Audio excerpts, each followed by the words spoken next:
Olá, sejam bem-vindos a mais uma videoaula da disciplina de órgãos de máquinas, a disciplina de órgãos de máquinas 1.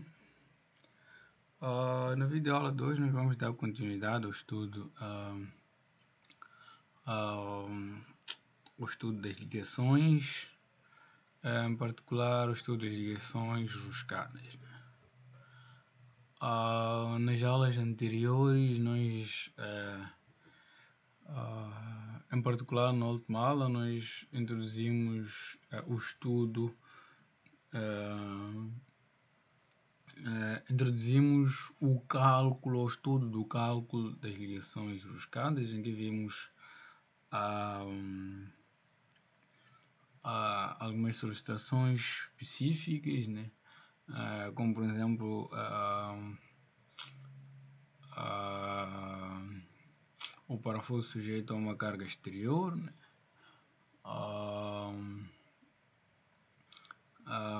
O parafuso ou a uma ligação com e sem folga entre as peças a ligar e por aí fora, né? Então vamos dar continuidade a essas particularidades.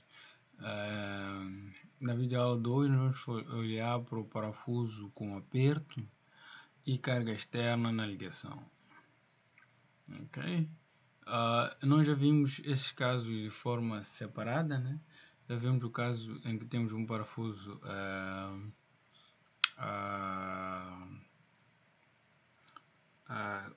sujeito apenas a uma força de aperto, né? Sem uma carga exterior, mas também já vimos o caso do parafuso sujeito a uma carga exterior, sem a força de aperto, entre aspas, né? Okay, então, vamos dar continuidade a esses cálculos. Vamos olhar com particular atenção a resistência do parafuso ou da ligação ruscada sujeita ao aperto e a carga exterior em simultâneo. É um caso bastante comum, né? Como por exemplo em tampas de reservatório de líquidos ou gases de compressão, em peças com flange suporte por aí fora. Assume-se que a força em cada parafuso é igual a força R, força resultante R sobre o Z. O Z nesse caso vai representar o número de parafusos e o R vai representar a carga exterior resultante. A força de aperto em cada parafuso é designada por F aperto.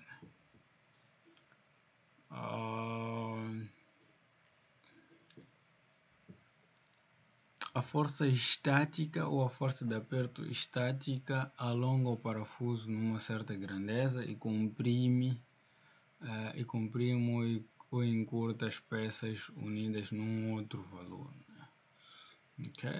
Isso quando falamos da força de aperto que tende a alongar a haste do parafuso e do outro lado tende a comprimir as peças para criar o tal aperto. Ok? Quando se aplica uma força exterior sobre a ligação ou sobre a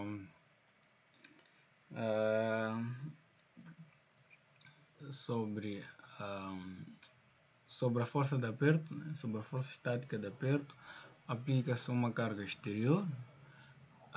Essa carga vai aumentar a tração do parafuso. Essa carga exterior ou essa força exterior aumenta a tração do parafuso, né?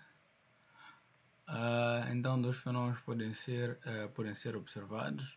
Uma delas ou aumenta a carga no parafuso, conforme está aqui ilustrado, né? Aumenta a tração do parafuso. Do outro lado é a diminuição do aperto na junção, né?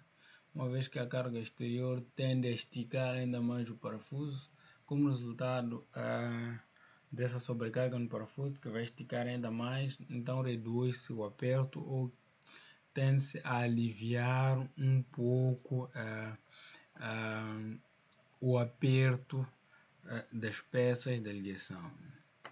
Então nós podemos concluir que o comprimento de trabalho do parafuso distância entre a porca e a cabeça aumenta numa grandeza delta ou delta x1, né? Ok? O aumento como resultado da aplicação da carga externa e o alívio ou descarga da pressão de parafuso sobre as peças, e as peças também vão se alongar numa distância delta, né? Ou delta x2. Uma vez que o parafuso alonga-se, as peças também vão acompanhar, né? Acompanham o alongamento. O alongamento pode ser de mesma magnitude, assim como não. Depende de casos específicos, né? Ok? O alívio total é tipicamente indesejado, né? Pois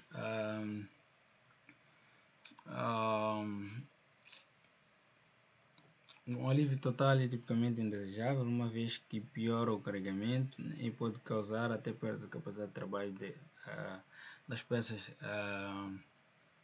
da ligação, né? Então é necessário controlar o efeito da carga exterior sobre a ligação. Se a força exterior causa alívio da força de interação entre as peças e o parafuso, então uma parte desta carga externa substitui parte da interação do parafuso e peças. E peças é outra fração aumenta o alongamento do parafuso. Exatamente o que estava aqui descrito em forma de deformação, mas também serve em forma de carregamento, né? De um lado temos uma fração dessa força de aperto tende a sobrecarregar o parafuso ou tende a alongar ainda mais o parafuso. Do outro lado, uma outra fração dessa mesma força tende a criar um alívio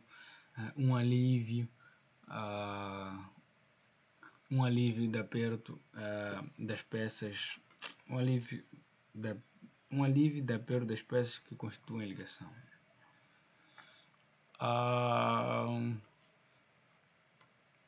A fração da carga que aumenta o carregamento do parafuso, nós designamos o coeficiente de carga externa, X. A fração da força externa que aumenta a tensão e o alongamento do parafuso é designado por força no parafuso, e é igual ao coeficiente de carga externa vezes a própria carga externa. A fração da força, outra fração, esta é uma fração que tende a sobrecarregar o parafuso, a outra fração que tende a reduzir o aperto entre as peças e o parafuso é designado por Fpeça, que é igual a 1 menos coeficiente de carga externa vezes a força exterior F. E se assumirmos que as deformações tanto para o lado do parafuso assim como para o lado das peças são iguais, e partindo da lei de Hooke, que diz que a força é igual à rigidez ou constante de Mola, não é chamado de constante de Mola, para não criar confusão, né? Constante de Mola vezes a lei de Hooke diz que a força é diretamente proporcional à deformação, ponto. Esta proporcionalidade é dada por um coeficiente que nós chamamos de coeficiente de Mola. O coeficiente de Mola também pode ser reduzido a flexibilidade, né? Então, o coeficiente de Mola, kappa, pode ser descrito também por 1 sobre lambda, que representa a flexibilidade, né? É o inverso. Ok, então nós podemos descrever essas expressões em função da flexibilidade das peças, né? Então temos que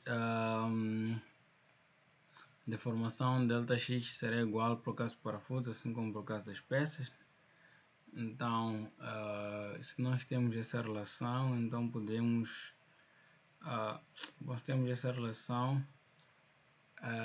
em vez de força, nós podemos substituir,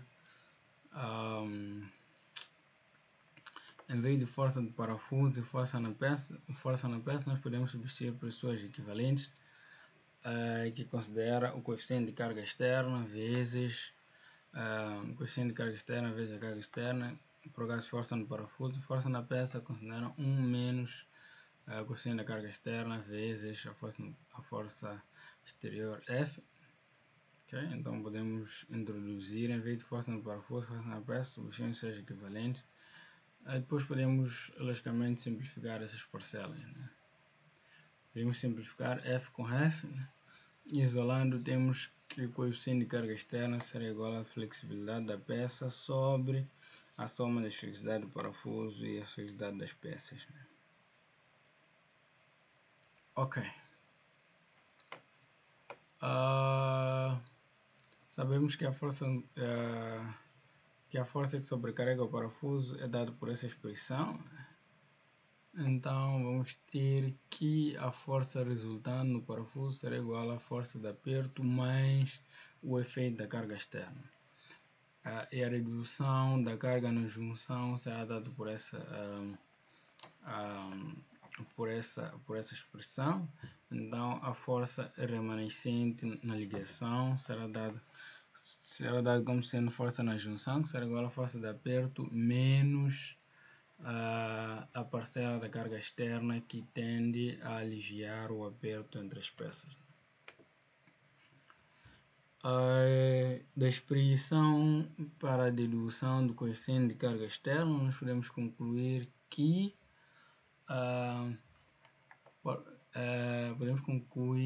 ao aumentar a flexibilidade do parafuso e reduzir a flexibilidade das peças, reduz-se consideravelmente o efeito, reduz-se consideravelmente as sobrecargas no parafuso como resultado da carga exterior, ou reduz-se o coeficiente de carga externa, X. Okay? E como consequência reduz-se o acréscimo da força no parafuso, conforme já havia dito. É importante frisar que para cargas externas variáveis, muito importante para cargas externas variáveis, pois convém reduzir as tensões máximas,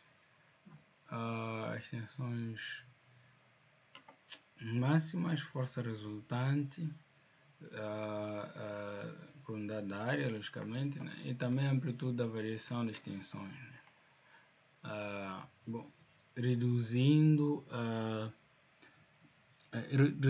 as tensões máximas e a variação das tensões, nós conseguimos dessa forma reduzir conseguimos aumentar a longevidade da ligação, né, controlando o efeito de fadiga, né, como resultado da presença de cargas cíclicas exteriores. Né.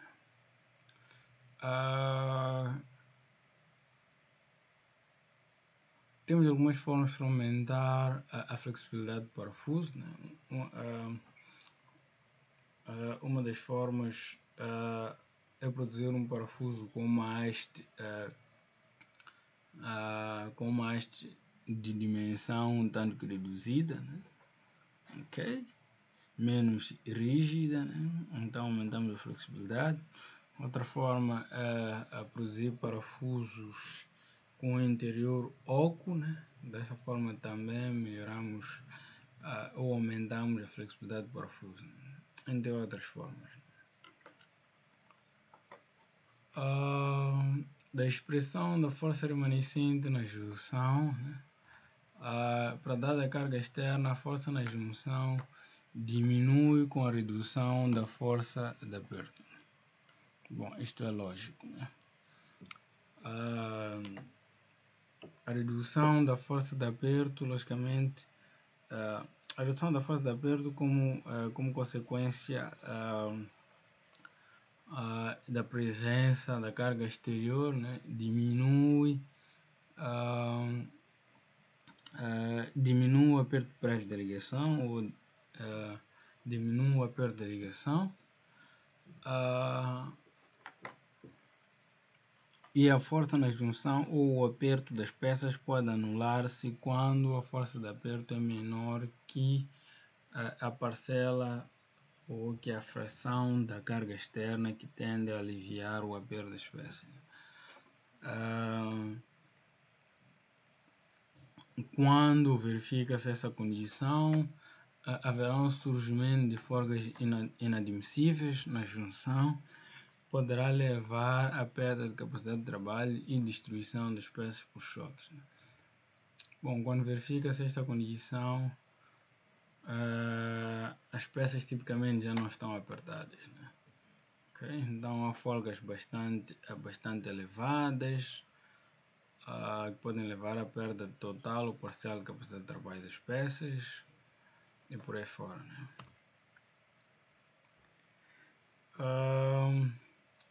A força inicial de aperto poderá depender de vários fatores, como por exemplo a qualidade da superfície da junção, a quantidade das superfícies da junção, vai depender também da qualidade da superfície e precisão da rosca, né?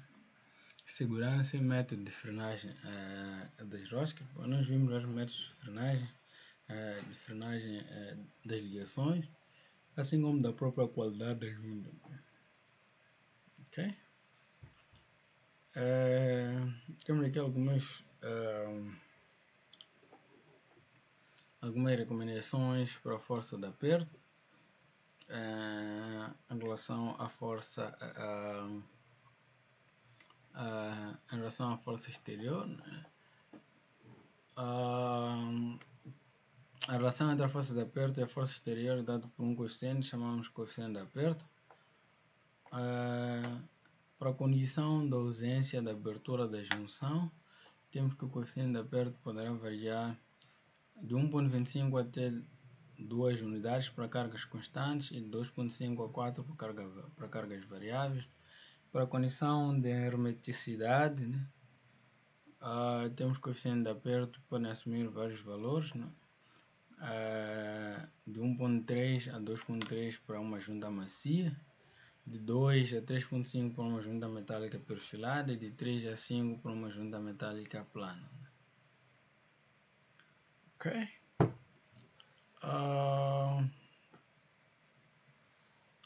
Flexibilidade de parafuso de secção constante e peças de material homogêneo.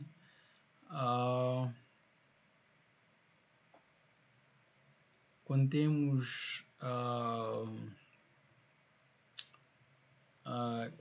materiais tipicamente homogêneos, ou quando temos parafusos e peças feitas basicamente do mesmo material, a flexibilidade pode ser facilmente determinada, né, como sendo a relação do momento de inércia, sobre o modo de elasticidade do material vezes a área em questão. E de forma análoga pode-se fazer para as peças, né? Mas em vez de inércia consideramos a espessura das peças. Por acaso de secção, por acaso de materiais em que são compostos por secções de materiais variáveis, a flexibilidade é determinada como sendo a soma parcial das flexibilidades, como sendo a soma parcial das flexibilidades de cada secção da peça. Pode ser de cada secção de parafuso e da peça, nesse caso concreto. Então determinamos flexibilidade desta forma. Bom, é menos comum, né, em termos de parafusos de materiais homogêneos. O mais comum é em termos de material homogêneo. Ok?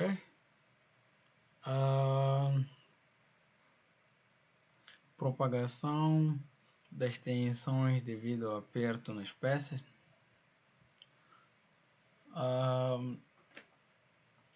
As tensões ou o aperto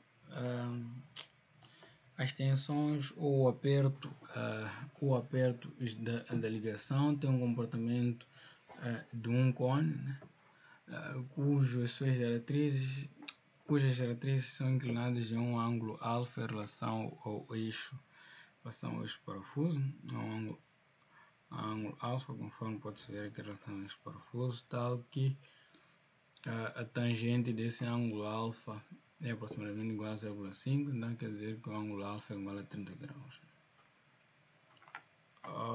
Temos aqui alguns parâmetros. D1, que é uma espécie de diâmetro médio, uma espécie de diâmetro médio da zona de aperto, né, que é dado por D,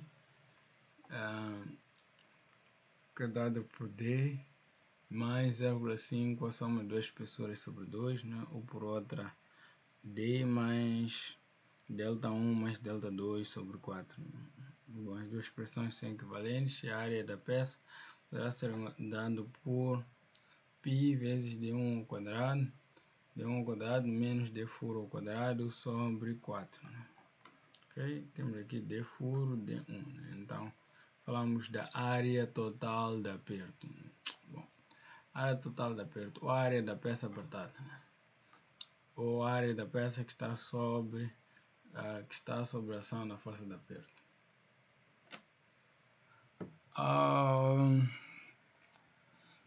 Podemos encontrar alguns casos em que montam-se anilhas e molas entre parafusos, entre os parafusos e as entre os parafusos e as peças. Né? Esses elementos,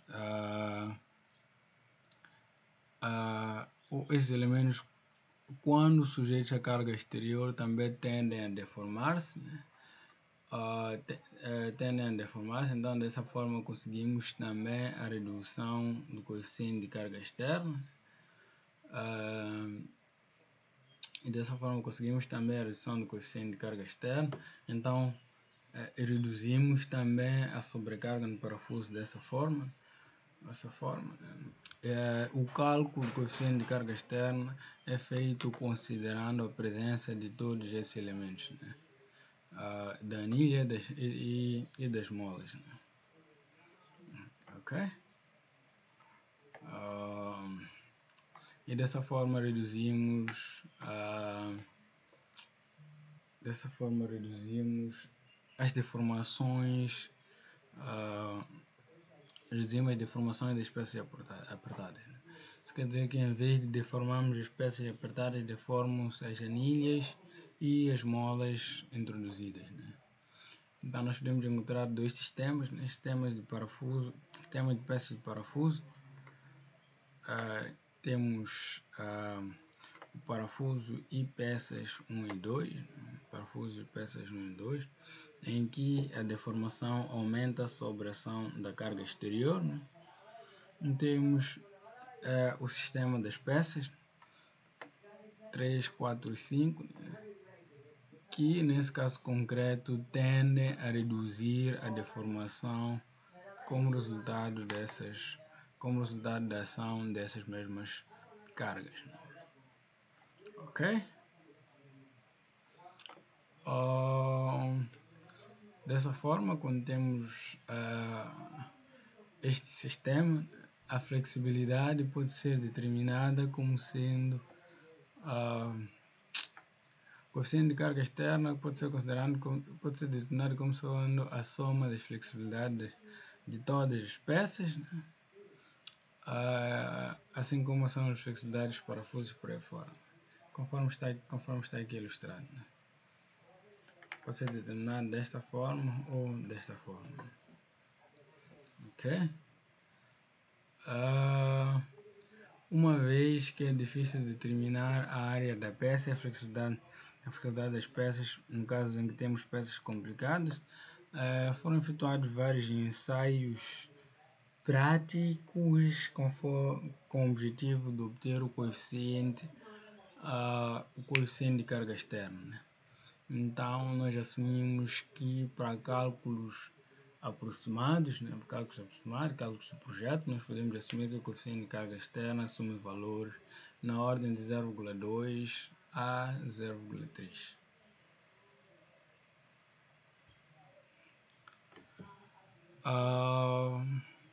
Resistência do parafuso com aperto inicial é sujeito a uma carga axial estática.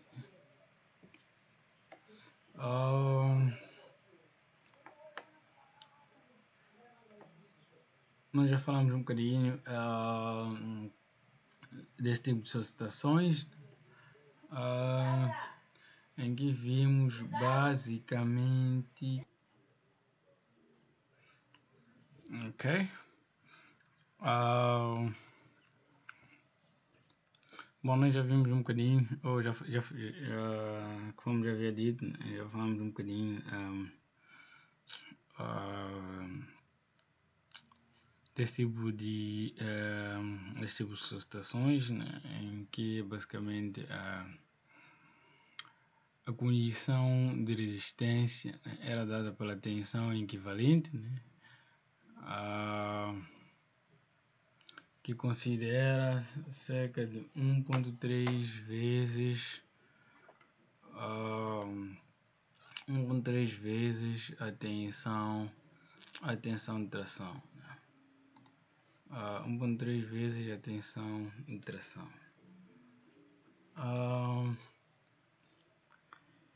Nesse caso concreto, né, a força exterior, né, substituímos por uma força resultante que considera o aperto e a presença da carga externa. Okay? Considera o aperto e a presença de carga externa. Então, dessa forma, né, a aplicação desse coeficiente 1.3 é para achar uma tensão equivalente, conforme já havia dito, né, devido ao momento torçor na rosca que surge devido ao aperto. Né. Ok?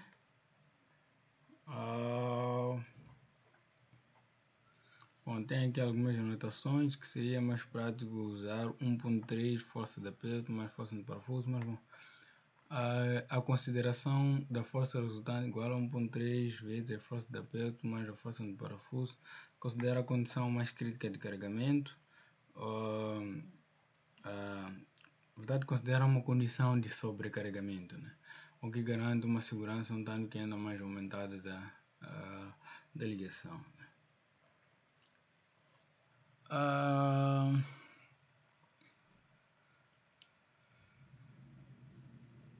Nós podemos distinguir as componentes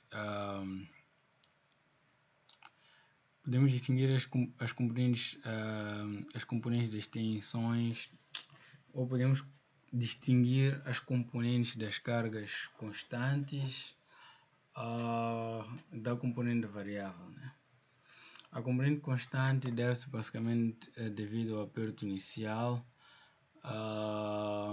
aperto inicial do parafuso, né? E a componente variável devido à carga externa do parafuso. Né?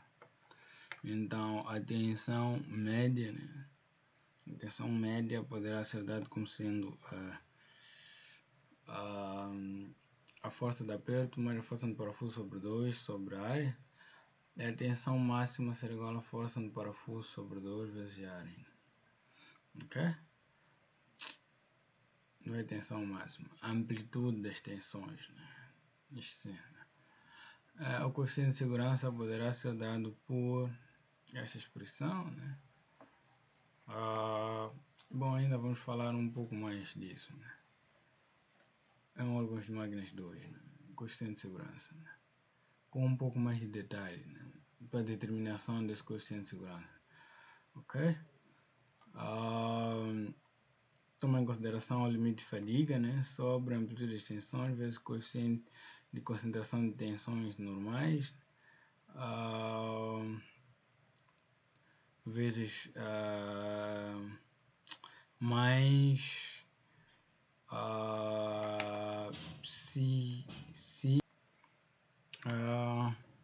sigma, que representa o coeficiente que toma em conta a sensibilidade na variação das tensões, né, multiplicado pela tensão média, né, sigma m, tem que ser maior ou igual ao coeficiente de segurança admissível. Né. Ok?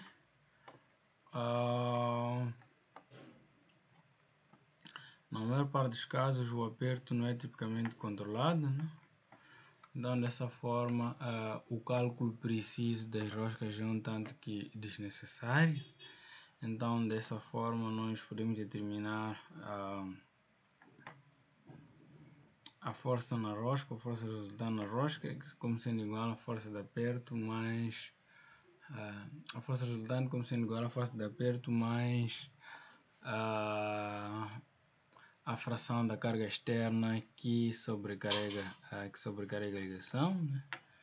E considerando que a força de aperto é igual ao coeficiente de aperto vezes a força exterior e que o coeficiente de carga externa é igual a 0,3, então podemos ficar com essa expressão para a fórmula resultante, né? Que diz que a força resultante será igual à força de aperto mais 0,2 a 0,3 da carga da força axial ou da força axial externa, né? Essa forma é usada para determinar ou para estimar a força resultante, né? E a carga variável. Para estimar a força resultante para a carga constante e a carga variável. Ok? Parafusos carregados por forças excêntricas. Em alguns casos, né, devido a alguns defeitos de fabrico, de montagem e por aí fora, né, há a possibilidade do surgimento de forças excêntricas que sobrecarregam as parafusos. Como resultado da presença dessas forças excêntricas, haverá o surgimento de momentos fletores no parafuso, né? Na haste do parafuso, né? Ok? Então, nesse caso concreto, além da verificação da resistência da haste do parafuso de tração, é necessário também verificar-se a resistência a momentos fletores, né? Do ponto de vista da resistência da haste do parafuso de tração, a tensão de tração pode ser determinada como sendo a força de aperto sobre a relação força de aperto sobre a área, né? Ok?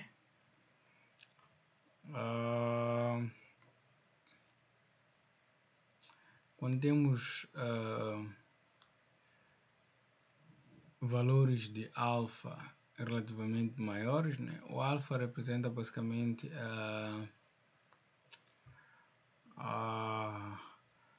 o ângulo que representa a ausência de contato entre a face da porca e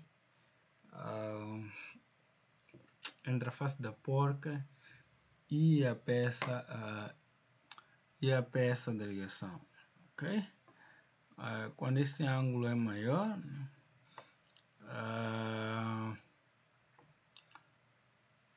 para valores de alfa tão grandes que o contacto entre a cabeça do parafuso dá-se apenas um dos lados, conforme ilustrado nesse caso aqui,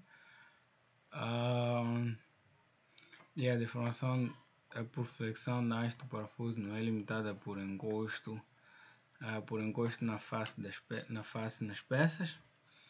Por encosto da face nas peças, a tensão de flexão é dada por, nesses casos concretos em que não há um contacto uniforme, né? Não há um contacto uniforme entre a face da porca e a peça de ligação. Surgem momentos fletores, né? E serão tanto maiores quanto maior for este ângulo alfa, né? Esse momento fletor, o momento de aperto, o momento fletor pode ser determinado como sendo a força de aperto vezes a distância x, né? Força de aperto vezes a distância, né? Que é o braço do momento, né? Ok? Então a tensão gerada logicamente será igual ao momento fletor por momento axial de resistência, que é dado por 0,1 vezes d1 ao cubo. Então, se assumirmos que o braço do momento é igual ao diâmetro d1, então a tensão de flexão pode ser designada como sendo a força de aperto sobre 0,1 sobre d1 ao quadrado.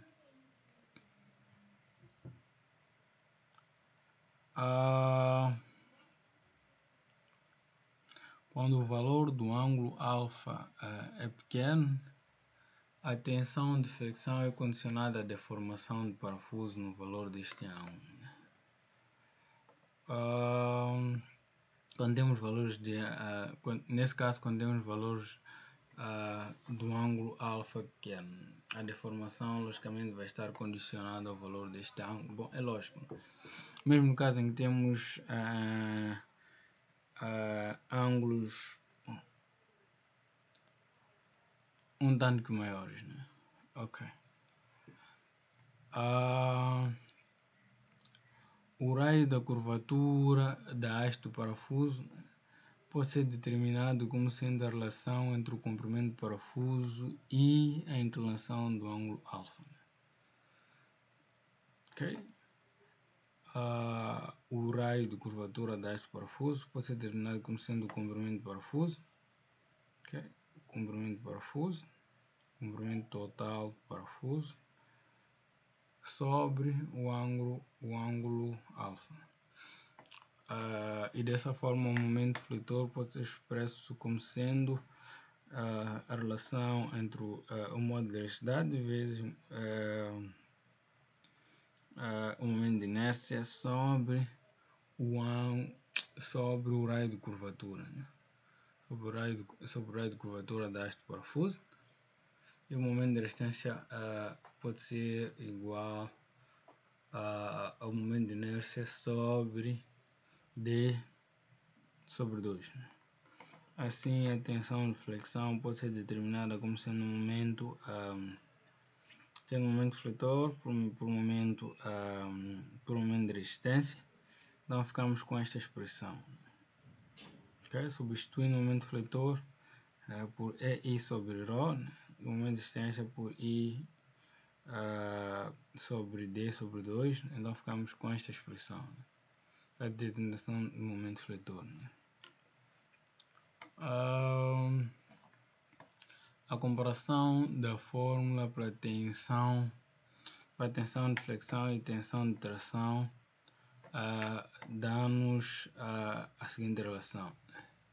A relação entre a tensão de flexão e a tensão de tração.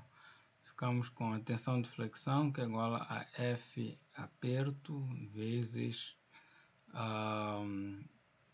força de aperto vezes o braço da força sobre o momento de resistência, isto a dividir por π vezes a dividir por força sobre área, né? Para o caso de tração.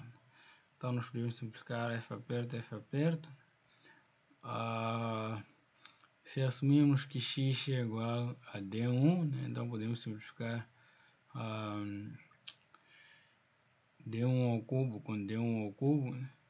Então ficamos com π sobre 0,1 vezes 4, que é o mesmo que dizer π sobre 0,4. Então, para a tensão, então a relação fica aqui. Então ficamos com a relação de que a tensão de flexão é aproximadamente igual a 7,5 vezes da tensão de tração.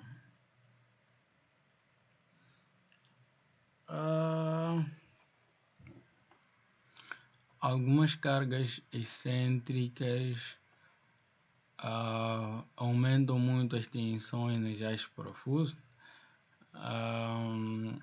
Algumas cargas excêntricas aumentam muito as tensões nas hastes de parafuso, então é necessário considerar formas ou estudar mecanismos conforme a reduzir ou a nivelar os desníveis existentes entre as hastes de parafuso e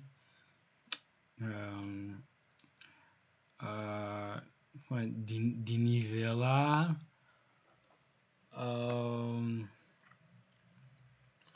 ou forma de melhorar o contato entre a face do parafuso ou da porca com as peças ligadas. Então, esse nivelamento pode ser conseguido através da utilização de calços niveladores, conforme está aqui ilustrado um exemplo de um calço nivelador, né? Do outro lado, nós podemos conseguir através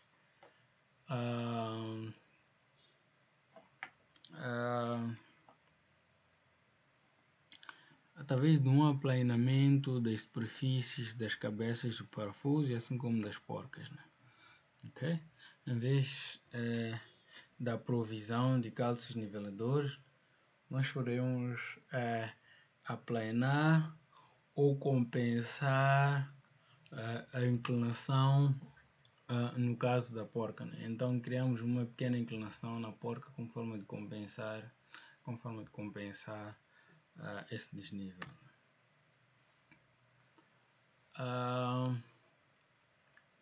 Cálculo de distância do núcleo de parafuso para vários casos de carregamento. Esse caso pode ser ilustrado como sendo a ligação de uma flange, como sendo a montagem de uma flange a um sistema, né? Pode ser sistema hermético, assim como não, né?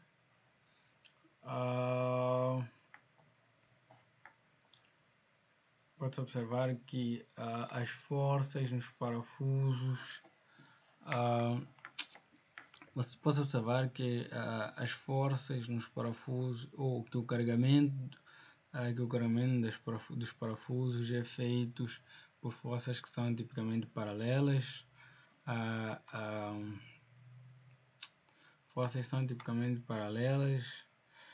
aos eixos, são paralelos aos eixos ou paralelos para a junção das peças, né? Ok? O cálculo desse caso em particular é feito seguindo os mesmos princípios que já foram vistos por nós, né? Considerando de um lado a tração do parafuso, assim como o cisalhamento. Pode ser feito considerando os princípios de tração e cisalhamento, né?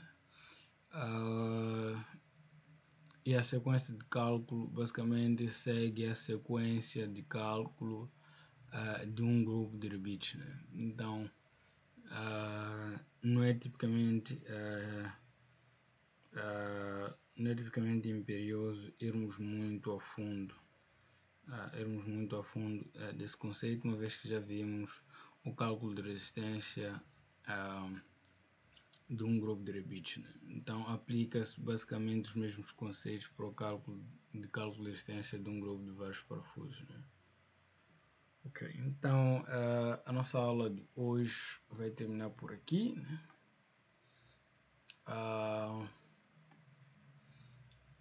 E damos dessa forma por encerrado o estudo das ligações.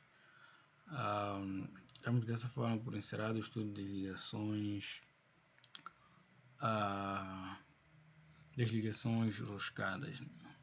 Então, em caso de dúvidas, já sabem, não hesitem em entrar em contato. Obrigado pela vossa atenção e voltamos a nos ver na próxima aula.